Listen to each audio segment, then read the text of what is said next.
Assalamualaikum anak-anak kelas 3. Selamat pagi, semangat pagi semuanya. Hari ini bersama Bu Wati kita akan belajar tema 3 benda di sekitarku, subtema 3 perubahan wujud benda, muatan pelajaran Bahasa Indonesia dan PPKN, pembelajaran 1 sampai 6. Tujuan pembelajarannya adalah anak-anak, kalian telah mengenal wujud benda. Ada benda padat, ada benda cair, dan juga ada benda gas. Kalian juga telah mengetahui sifat-sifatnya pada pembelajaran tematik subtema 2 kemarin. Nah, benda juga dapat mengalami perubahan wujud. Jika benda tersebut dipanaskan, didinginkan, dan diletakkan di udara terbuka, perubahan wujud apa sajakah yang akan terjadi? Perubahan wujud benda. Yang pertama adalah mencair. Mencair adalah perubahan wujud padat menjadi cair. Contohnya, es batu yang diletakkan di udara terbuka akan mencair. Mentega jika dipanaskan di atas wajan akan meleleh. Yang kedua adalah membeku. Membeku adalah perubahan wujud cair menjadi padat. Contohnya, proses pembuatan agar-agar. Awalnya agar-agar dijual dalam bentuk bubuk, kemudian dicampur dengan air sehingga menjadi cair. Cairan agar-agar kemudian dipanaskan dan ditempatkan dalam wadah membeku. Cairan akan mengeras hingga menjadi benda padat. Air jika dimasukkan ke dalam freezer, maka akan membeku menjadi es batu. Yang ketiga adalah menguap. Menguap adalah perubahan wujud cair menjadi gas. Peristiwa ini disebabkan oleh pemanasan. Contohnya, menjemur pakaian. Baju basah yang dijemur lama-kelamaan akan mengering. Air dalam baju menguap karena terkena panas matahari. Penguapan pada air mendidih. Air yang mendidih lama-kelamaan akan menguap menjadi gas.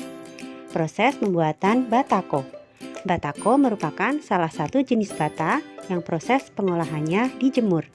Batako terbuat dari campuran semen dan pasir kasar yang dicampur dengan air dan dicetak kemudian dijemur. Cetakan batako yang semula basah dijemur sampai menjadi kering. Yang keempat adalah mengembun. Mengembun adalah perubahan wujud gas menjadi cair. Contohnya peristiwa embun di pagi hari. Embun adalah uap yang menjadi titik-titik air. Pada malam hari, uap yang ada mengembun menjadi air. Air itulah yang terdapat pada daun-daun di luar rumah. Kita dapat melihat salah satu proses mengembun pada pagi hari. Dinding luar gelas menjadi basah karena bagian dalam diisi es. Ketika kalian memasukkan pecahan-pecahan es batu ke dalam gelas, sisi luar gelas yang semula kering beberapa saat kemudian akan terdapat bintik-bintik air. Udara di sekitarmu banyak mengandung uap air.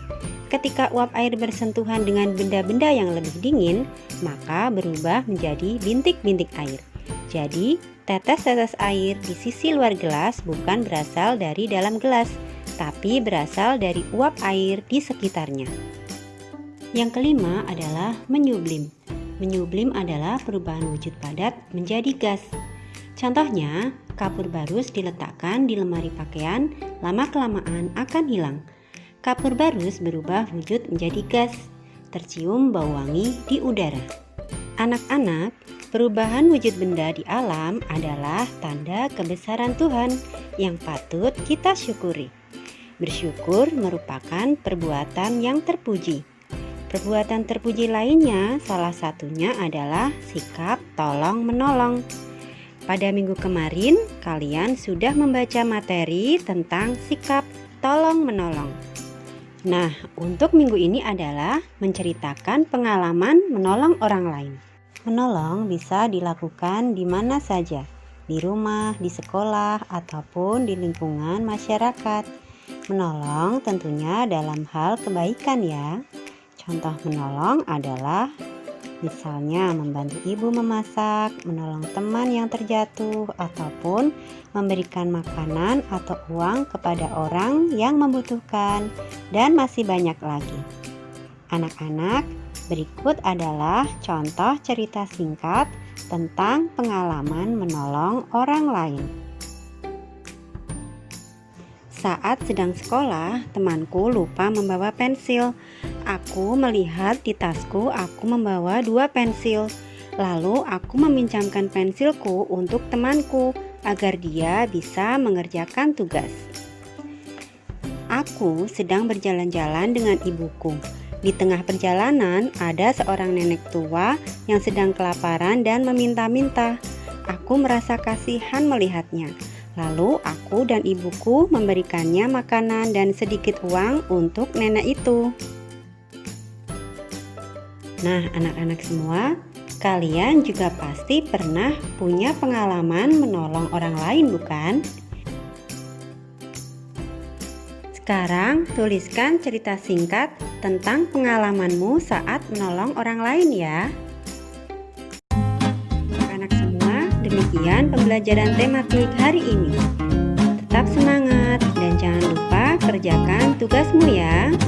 Wassalamualaikum warahmatullahi wabarakatuh.